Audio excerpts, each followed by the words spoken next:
ഞാൻ എപ്പോഴും ആലോചിക്കുന്ന ഒരു കാര്യമാണ് ഒരുപാട് വർഷങ്ങൾക്ക് മുമ്പ്, അതായത് മനുഷ്യര് ഭൂമിയിൽ വരുന്നതിനൊക്കെ ഒരുപാട് വർഷങ്ങൾക്ക് മുമ്പ് ചൊവ്വയുടെ അവസ്ഥ എന്തായിരിക്കും? ഞാൻ പണ്ട് പോലെ കേൾക്കാറുള്ള ഒരു കാര്യമാണ്, ചൊവ്വ ശരിക്കും നമ്മുടെ ഭൂമി പോലെ തന്നെ ഒരു പ്ലാനറ്റ് ആയിരുന്നു എന്നുള്ളൊരു കാര്യം. അതായത് പണ്ട് ചൊവ്വയിൽ ഒരുപാട് ജീവജാലങ്ങൾ ഉണ്ടായിരുന്നു എന്നുള്ളതും അവിടെ ഒരുപാട് വെള്ളമൊക്കെ നിറഞ്ഞ ഒരു ഗ്രീനറി ഒക്കെ നിറഞ്ഞ ഒരു പ്ലാനറ്റ് ആയിട്ടാണ് ഞാൻ ഒരുപാട് സോഴ്സസിൽ നിന്ന് കേട്ടേക്കുന്നത്. പക്ഷെ വേറെ കാര്യം എന്താ വെച്ചാൽ ഇതിനോടുള്ള ഒരുപാട് എവിഡൻസസ് നമ്മുടെ കൈവശമുണ്ട്. അതായത് ചൊവ്വ നമ്മുടെ ഭൂമിനെ പോലെ തന്നെ ഇരിക്കുന്ന ഒരു ഗ്രഹം ആയിരുന്നു എന്ന് തെളിയിക്കുന്ന ഒരുപാട് എവിഡൻസസ് നമ്മുടെ കയ്യിലുണ്ട്. ഇതെല്ലാം ആരംഭിക്കുന്നത് എന്തുകൊണ്ടാണ് മാഴ്സ് ചുവന്ന നിറത്തിൽ നിൽക്കുന്നത് എന്നുള്ളൊരു ചോദ്യത്തിന് പുറകെ പോയപ്പോഴാണ്. അങ്ങനെ 1976 വൈക്കിംഗ് 1 എന്ന് പറയുന്ന ഒരു പ്രോബ് മാഴ്സിലേക്ക് സക്സസ്ഫുള്ളി ലാൻഡ് ചെയ്തു. ഇതിന്റെ അകത്ത് ഒരുപാട് സയന്റിഫിക് ഇൻസ്ട്രുമെന്റ്സ് ഘടിപ്പിച്ചിട്ടുണ്ടായിരുന്നു. അതിനകത്ത് ഒരു ഇൻസ്ട്രുമെന്റ് മാഴ്സിന്റെ സർഫസിലുള്ള മെറ്റീരിയൽസിന്റെ കോമ്പോസിഷൻ, അതായത് അത് എന്തുകൊണ്ടാണ് ഉണ്ടാക്കിയിരിക്കുന്നതെന്ന് അറിയാൻ വേണ്ടിയിട്ട് ലൈറ്റിന്റെ സ്പെക്ട്രം ഉപയോഗിച്ച് അത് അനലൈസ് ചെയ്തെടുക്കാൻ പറ്റിയ ഒരു ഇൻസ്ട്രുമെന്റ് അതിനകത്ത് ഉണ്ടായിരുന്നു. നമുക്ക് എല്ലാവർക്കും അറിയുന്ന ഒരു കാര്യമാണ്, വൈറ്റ് ലൈറ്റ് എന്ന് പറയുന്നത് 3 കളേഴ്സും കൂടി യോജിക്കുമ്പോൾ ഉണ്ടാവുന്ന ഒരു കളറാണ്. അതായത് റെഡ്, ഗ്രീൻ, ബ്ലൂ തമ്മിലുള്ള ഒരു മിക്സിംഗ് ആണ് ശരിക്കും വൈറ്റ് ലൈറ്റ് എന്ന് പറയുന്നത്. അതുപോലെ തന്നെ സൂര്യന്റെ ലൈറ്റിൽ നമുക്ക് 7 കളറുകൾ കാണാൻ പറ്റും. അതിന്റെ ഏറ്റവും വലിയ എക്സാമ്പിൾ ആണ് റെയിൻബോ എഫക്ട് എന്ന് പറയുന്നത്. ഇത് സംഭവിക്കാൻ കാരണം സൂര്യന്റെ ലൈറ്റ് അറ്റ്മോസ്ഫിയറിലുള്ള മഴത്തുള്ളികളായിട്ട് റിഫ്രാക്ട് ചെയ്യുന്നത് കൊണ്ടാണ്. അപ്പോൾ ഈ 7 കളേഴ്സ് ഉള്ള സൺലൈറ്റ് നമ്മുടെ ഭൂമിയിൽ ഇടിക്കുന്നത് പോലെ തന്നെ മാഴ്സിന്റെ സർഫസിലും പോയി ഇടിക്കും. ഈ ഇടിക്കുന്ന 7 കളേഴ്സിൽ ചില കളേഴ്സ് മാഴ്സിന്റെ സർഫസിലുള്ള മെറ്റീരിയൽസ് അബ്സോർബ് ചെയ്യും. ഒരു എക്സാമ്പിൾ പറയുകയാണെങ്കിൽ സൺലൈറ്റ് മാഴ്സിലുള്ള ഒരു കല്ലിൽ പോയി ഇടിച്ചു എന്ന് വിചാരിക്കുക. ആ കല്ലിനകത്ത് കോപ്പറിന്റെ അംശം ഉണ്ടായിരുന്നു നിങ്ങൾ കൺസിഡർ ചെയ്യുക. ഈ കല്ലിൽ കോപ്പർ ഉള്ളത് കൊണ്ട് തന്നെ സൂര്യനിൽ നിന്ന് വരുന്ന ലൈറ്റ് ഈ കല്ലിനെ ഇടിക്കുമ്പോൾ ആ ലൈറ്റിനകത്തുള്ള 7 കളറുകളിൽ ഒരു കളർ ഈ കോപ്പർ അബ്സോർബ് ചെയ്തെടുക്കും. എന്നിട്ട് ബാക്കി സ്പെക്ട്രത്തിലുള്ള കളറുകളെല്ലാം ഇത് റിഫ്ലക്ട് ചെയ്ത് വിടും. അപ്പോൾ ഈ റിഫ്ലക്ട് ചെയ്ത് വിടുന്ന ആ ഒരു ലൈറ്റ് നമ്മൾ അനലൈസ് ചെയ്ത് നോക്കുമ്പോൾ ഒരു കളർ ഒഴിച്ച് ബാക്കി എല്ലാ കളറും നമുക്ക് അവിടെ കാണാൻ പറ്റും. ഒരു എക്സാമ്പിൾ പറയുകയാണെങ്കിൽ ഈ കല്ലിന്റെ അകത്ത് കോപ്പർ ഉള്ളത് കൊണ്ട് തന്നെ അവിടെ റെഡ് ലൈറ്റ് ആണ് അബ്സോർബ് ചെയ്തെടുത്തതെന്ന് വിചാരിക്കുക. അപ്പോൾ നമ്മൾ ഈ ഒരു ഡിവൈസ് ഉപയോഗിച്ച് അനലൈസ് ചെയ്യുമ്പോൾ അവിടെ റെഡ് ഒഴിച്ച് ബാക്കി എല്ലാ കളറും നമുക്ക് കാണാൻ പറ്റും. അതിന്റെ അർത്ഥം എന്താണ്? ഈ ഡിവൈസ് റിഫ്ലക്റ്റഡ് റേസ് അനലൈസ് ചെയ്തപ്പോൾ ഈ റേസിന്റെ അകത്ത് ഈ പറയുന്ന റെഡ് കളർ ഇല്ലാത്തത് കൊണ്ട് തന്നെ അവിടെ കോപ്പറിന്റെ സാന്നിധ്യം ഉണ്ടെന്നുള്ള കാര്യം നമുക്ക് മനസ്സിലാക്കാൻ പറ്റും. അങ്ങനെയാണ് ശരിക്കും ഇത്തരത്തിലുള്ള സയന്റിഫിക് ഇൻസ്ട്രുമെന്റ്സ് ഒക്കെ വർക്ക് ചെയ്യുന്നത്.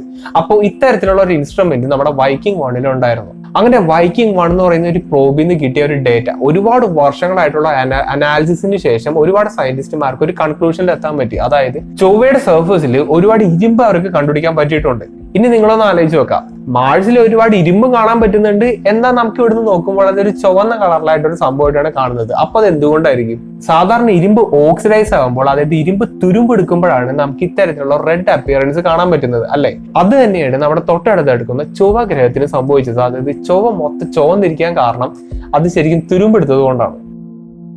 അതിനുശേഷം 1990 മുതൽ 2000 വരെ ഒരുപാട് പ്രോബ്സ് മാർസിലേക്ക് ഇങ്ങനെ അയച്ചു. അതായത് ഓർബിറ്റർ ആയിക്കോട്ടെ, അങ്ങനെ ഒരുപാട് സംഭവങ്ങൾ മാർസിലേക്ക് ഇങ്ങനെ അയക്കുന്നുണ്ട്.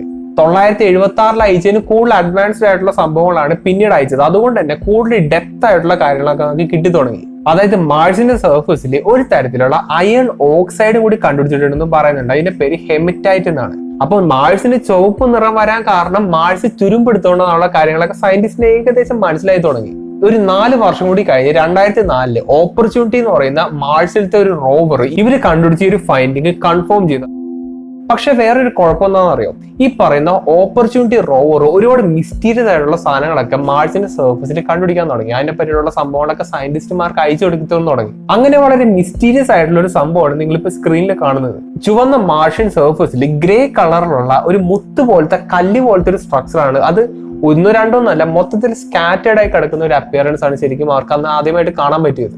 അങ്ങനെ ഒരുപാട് റിസർച്ചിന് തല പോയിക്കുന്നതിന് ശേഷം സയന്റിസ്റ്റുമാർക്ക് മനസ്സിലായി ഇത് ഹെമറ്റൈറ്റിന്റെ വേറൊരു വേർഷൻ ആണെന്നുള്ള ഒരു കാര്യം. ഹെമറ്റൈറ്റിന്റെ ക്രിസ്റ്റൽ ഫോം എന്നുള്ള ഒരു കാര്യം സയന്റിസ്റ്റുമാർക്ക് എല്ലാവർക്കും മനസ്സിലായി. പക്ഷെ ഇതൊരു കുഴപ്പമെന്ന് അറിയാം, ഹെമറ്റൈറ്റ് ക്രിസ്റ്റൽ ഫോമിൽ വരണമെങ്കിൽ അവിടെ വെള്ളത്തിന്റെ സാന്നിധ്യം വേണം. അതില്ലാന്നുണ്ടെങ്കിൽ ഇങ്ങനത്തെ ഒരു സംഭവം ഒരിക്കലും നടക്കില്ല. അതുമാത്രമല്ല, ഹെമറ്റൈറ്റ് എന്ന് പറയുന്നത് വളരെ ഡ്രൈ ആയിട്ടുള്ള ഒരു മോളിക്യൂൾ ആണ്. അപ്പോൾ ഇത് ക്രിസ്റ്റൽ ഫോമിലും കാണുന്നുണ്ട്, ഇത് വളരെ ഡ്രൈ ആയിട്ടുള്ള ഒരു മോളിക്യൂളും കൂടിയാണ്. അപ്പൊ അതിന്റെ അർത്ഥം ഒന്നേ ഉള്ളൂ, പണ്ട് മാഴ്സിൽ വെള്ളം ഉണ്ടായിരുന്നു. ഇത്തരത്തിലുള്ള ഒരു ക്രിസ്റ്റലൈൻ ഫോർമേഷൻ അവിടെ മൊത്തം കണ്ടുവരുന്നത് കൊണ്ട് തന്നെ ഇവിടെ കണ്ടുവന്ന വെള്ളം അവിടെ ഇവിടെ ഒക്കെ ആയിട്ട് കിടക്കുന്ന വെള്ളമായിരുന്നില്ല, പിന്നെ ഒഴുകി നടക്കുന്നത് ഏകദേശം നമ്മുടെ ഭൂമിയിലത്തെ ലേക്കുകൾ, കായലുകൾ പോലെയൊക്കെയുള്ള ഒരു വെള്ളമാണ് ശരിക്കും അവിടെ കണ്ടുവരാൻ ചാൻസ് ഉള്ളത്. അതിനോടുള്ള ഒരുപാട് എവിഡൻസസ് ഒക്കെ മാർസിന്റെ ഫോട്ടോസ് നോക്കിക്കഴിഞ്ഞാൽ നമുക്ക് മനസ്സിലാക്കാൻ പറ്റും. ഒരുപാട് വർഷങ്ങൾക്ക് മുമ്പേ വെള്ളം ഒഴുകിപ്പോയതിന്റെ മാർക്കും കാര്യങ്ങളൊക്കെ ശരിക്കും മാർസിന്റെ സർഫസിൽ നമുക്ക് നോക്കിക്കഴിഞ്ഞാൽ കാണാൻ പറ്റും. ഇതും കൂടി ആയപ്പോൾ സയന്റിഫിക് കമ്മ്യൂണിറ്റിക്ക് വളരെയധികം സംശയവും കാര്യങ്ങളൊക്കെ തുടങ്ങി. ഇതിപ്പോ എന്ത് സംഭവമാണ് അവിടെ സംഭവിച്ചത്, മാർസ് പണ്ട് നമ്മുടെ ഭൂമിയിലെ പോലെ ആയിരുന്നോ എന്നൊക്കെ ഒരു കാര്യം വൈഡ് സ്പ്രെഡ് ആയിട്ട് ആൾക്കാരൊക്കെ ചിന്തിച്ചു തുടങ്ങി. അങ്ങനെ ഒരുപാട് വർഷങ്ങൾക്ക് ശേഷം ഇപ്പോ 2025 ഫെബ്രുവരിയിൽ വെച്ചിട്ടാണ് അടുത്ത ബ്രേക്ക് ത്രൂ വരുന്നത്. ഇത്രയും വർഷങ്ങൾ കൊണ്ട് മാർസിൽ ഒരുപാട് റോവേഴ്സ് ഇറങ്ങിയിട്ടുണ്ട്, ഒരുപാട് ഓർബിറ്റിംഗ് സാറ്റലൈറ്റ്സ് ഇറങ്ങിയിട്ടുണ്ട്, ഹെലികോപ്റ്റർ വരെ നമ്മുടെ മാർസിൽ ഇറങ്ങിയിട്ടുണ്ട്. അതുമാത്രമല്ല, നിങ്ങൾ ജസ്റ്റ് ഗൂഗിൾ ചെയ്ത് നോക്കിക്കഴിഞ്ഞാൽ മാർസിന്റെ സർഫസിന്റെ വളരെ ക്ലാരിറ്റി ഉള്ള ഫോട്ടോസ് നിങ്ങൾക്ക് കാണാൻ പറ്റും. അതിന്റെ അർത്ഥം വേറെ ഒന്നല്ല, മാർസിൽ ഇപ്പോൾ ഉള്ള സയന്റിഫിക് എക്യുപ്മെന്റ്സിന്റെ ആ ഒരു ടെക്നോളജി അത്യാവശ്യം അപ്ഡേറ്റഡ് ആണ്.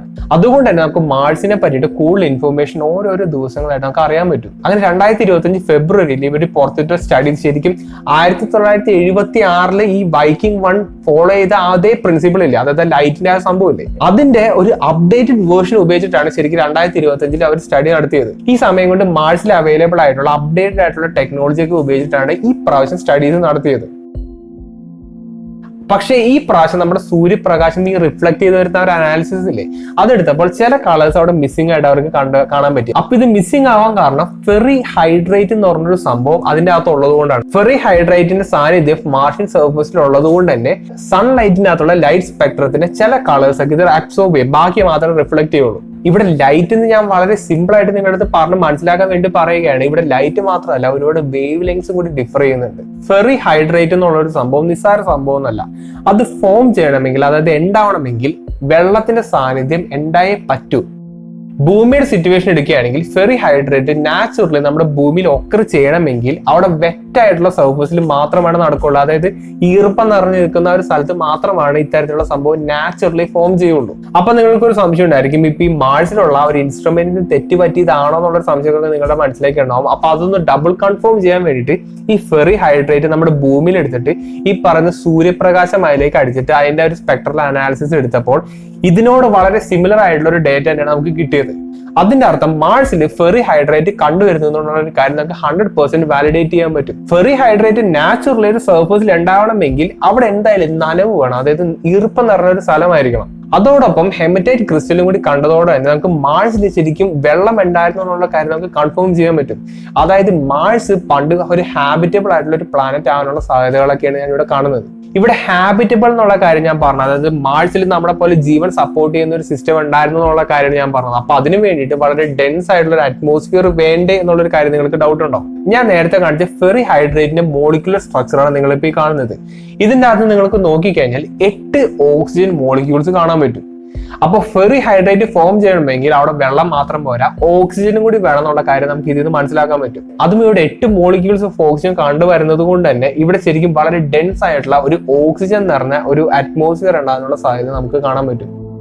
ഞാൻ പലപ്പോഴായിട്ട് പറയുന്ന ഒരു കാര്യമാണ്, നമ്മുടെ ഭൂമി ഹാബിറ്റബിൾ ആണ്, നമുക്ക് എല്ലാവർക്കും വളരെ സന്തോഷമായിട്ട് ഇവിടെ ജീവിക്കാൻ പറ്റുന്നുണ്ട്. പക്ഷെ ഭൂമിയുടെ മറുവശം എന്താ വെച്ചാൽ മറ്റേത് പ്ലാനറ്റിനെ പോലെ തന്നെ വളരെ അൺസർട്ടൺ ആയിട്ടുള്ള ഒരു സ്ഥലത്താണ് ശരിക്കും നമ്മുടെ ഭൂമി നിൽക്കുന്നത്. നമ്മുടെ യൂണിവേഴ്സിൽ കണ്ടുവരുന്ന ചെറിയൊരു മണൽത്തരി മാത്രമാണ് നമ്മുടെ ഭൂമി എന്ന് പറയുന്നത്. എപ്പോ എന്ത് സംഭവിക്കും എന്ന് അറിയാൻ പാടില്ല. അതൊരു പ്ലാനറ്റിലാണ് നമ്മളെല്ലാവരും ഒന്നും അറിയാണ്ട് ജീവിക്കുന്നത്. സത്യം പറഞ്ഞാൽ അത് തന്നെയാണ്. ഇതിപ്പോ ഒരു ഉൽക്ക വന്ന് വീഴുന്ന കാര്യം മാത്രമല്ല ഞാൻ പറയുന്നത്, നമ്മുടെ സൂര്യന്റെ സോളാർ ഫ്ലെയറും കൂടി അവിടെ നിൽക്കുന്നുണ്ട്. എക്സ്ട്രീംലി ഫെറോഷ്യസ് ആയിട്ടുള്ള കൊറോണൽ മാസ് ഇജക്ഷനെ പറ്റിയിട്ടാണ് ശരിക്കും ഞാൻ ഇവിടെ റെഫർ ചെയ്യുന്നത്. ഒരുപാട് വർഷങ്ങൾക്ക് മുമ്പ് നമ്മുടെ മാർസും ഭൂമിനെ പോലെ തന്നെ ഒരു ഹാബിറ്റബിൾ പ്ലാനറ്റ് ആയിരുന്നിരിക്കാം. അതായത് ഒരുപാട് അരുവികളും ഓഷ്യൻസും പച്ചപ്പൊക്കെ നിറഞ്ഞ ഒരു സ്ഥലമായിരുന്നിരിക്കാം. ഇപ്പോഴത്തെ ഭൂമിയിൽ എന്ന പോലെ തന്നെ വളരെ ഡെൻസ് ആയിട്ടുള്ള ഒരു അറ്റ്മോസ്ഫിയറിൽ മാർസിൽ പണ്ട് ഉണ്ടായിരുന്നിരിക്കാം. അങ്ങനെ ഒരുപാട് വർഷങ്ങൾ കൊണ്ട് അവിടെ പല രീതിയിലുള്ള ഓർഗാനിക് ലൈഫ് ഫോംസ് ഒക്കെ ഉണ്ടായിരുന്നിരിക്കാം.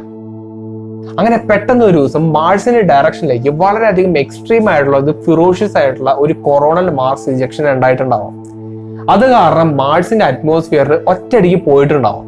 അതിന്റെ റിസൾട്ട് ആയിട്ട് മാർസിന്റെ ടെമ്പറേച്ചർ വളരെയധികം കൂടിയിട്ടുണ്ടാവും. അവിടുത്തെ വെള്ളമൊക്കെ ഒറ്റയടിക്ക് ഇവോപ്പറേറ്റ് ചെയ്ത് പോയിട്ടുണ്ടാവും. അങ്ങനെ ഒരുപാട് വർഷത്തെ എവല്യൂഷന് ശേഷം മാർസ് ഇപ്പൊ കാണുന്ന പോലെ ഒരു നിർജീവമായിട്ടുള്ള ഒരു പ്ലാനറ്റ് ആയിട്ട് മാറിയിട്ടുണ്ടാവാം. ഇതല്ലാണ്ട് വേറൊരു പോസിബിലിറ്റി നമുക്ക് കാണാൻ പറ്റുന്നത് മാർസിൽ ഒരുപാട് ക്രേറ്റേഴ്സ് കാണാൻ പറ്റും. അതായത് ഉൽക്കകളൊക്കെ വീണ പാടുകളൊക്കെ മാർസിന്റെ സർഫസിൽ നോക്കി നമുക്ക് കാണാൻ പറ്റും. ഭൂമിയിലെ ജിറാസിക് എക്സ്റ്റിങ്ഷൻ വരാൻ കാരണക്കാരനായ അത്തരം വലിപ്പത്തിലുള്ള ഒരു ഉൽക്ക നമ്മുടെ മാർസിൽ വന്ന് വീഴുകയാണെങ്കിൽ മാർസ് അത്യാവശ്യം ചെറിയൊരു പ്ലാനറ്റ്, കമ്പാരിറ്റീവ്ലി ചെറിയൊരു പ്ലാനറ്റ് ആയതുകൊണ്ട് തന്നെ അവിടെ വർഷങ്ങളോളം നീണ്ടു നിൽക്കുന്ന പലതരത്തിലുള്ള സിറ്റുവേഷൻസ് അവിടെ ഉണ്ടായിരുന്നിരിക്കാം. അതുകൊണ്ടായിരിക്കാം മാർസ് ഇപ്പൊ കാണുന്ന പോലത്തെ ഒരു സിറ്റുവേഷനിൽ എത്തിയത്. ഇതിനെപ്പറ്റി കൂടുതൽ അറിയണമെങ്കിൽ നമുക്ക് ഒരേ ഒരു വഴിയേ ഉള്ളൂ, അത് ഇദ്ദേഹം വിചാരിച്ചാൽ മാത്രമേ നടക്കുകയുള്ളൂ. അപ്പൊ മാർസിൽ എന്തുകൊണ്ടാണ് ചുവപ്പ് നിറം കണ്ടുവരുന്നത്? ഫെറി ഹൈഡ്രേറ്റ് കണ്ടുവരുന്നതുകൊണ്ടാണ്. ഫെറി ഹൈഡ്രേറ്റ് വരണമെങ്കിൽ എന്തായിരിക്കുന്ന സിറ്റുവേഷൻ? മാർസിൽ നനവുള്ള ഒരു സിറ്റുവേഷനിലായിരിക്കണം ഉണ്ടാവേണ്ടത്. ഫെറി ഹൈഡ്രേറ്റിൽ 8 മോളിക്യൂൾസ് ഓഫ് ഓക്സിജൻ കണ്ടുവരുന്നത് കൊണ്ട് തന്നെ മാർസിൽ ഒരു തിക്ക് അറ്റ്മോസ്ഫിയർ, അതും ഓക്സിജനേറ്റഡ് ആയിട്ടുള്ള ഒരു അറ്റ്മോസ്ഫിയർ ഉണ്ടെന്നുള്ള കാര്യം നമുക്ക് മനസ്സിലാക്കാൻ പറ്റും. അപ്പൊ അതൊക്കെ തന്നെയായിരുന്നു വീഡിയോ. നിങ്ങൾക്ക് എന്തെങ്കിലും സംശയങ്ങളൊക്കെ ഉണ്ടെങ്കിൽ മാക്സിമം കമന്റ് ചെയ്ത് അറിയിക്കാൻ ശ്രമിക്കുക. അപ്പോൾ നല്ലൊരു ടോപ്പിക്കായിട്ട് ഇനി അടുത്ത വീഡിയോ കാണാം.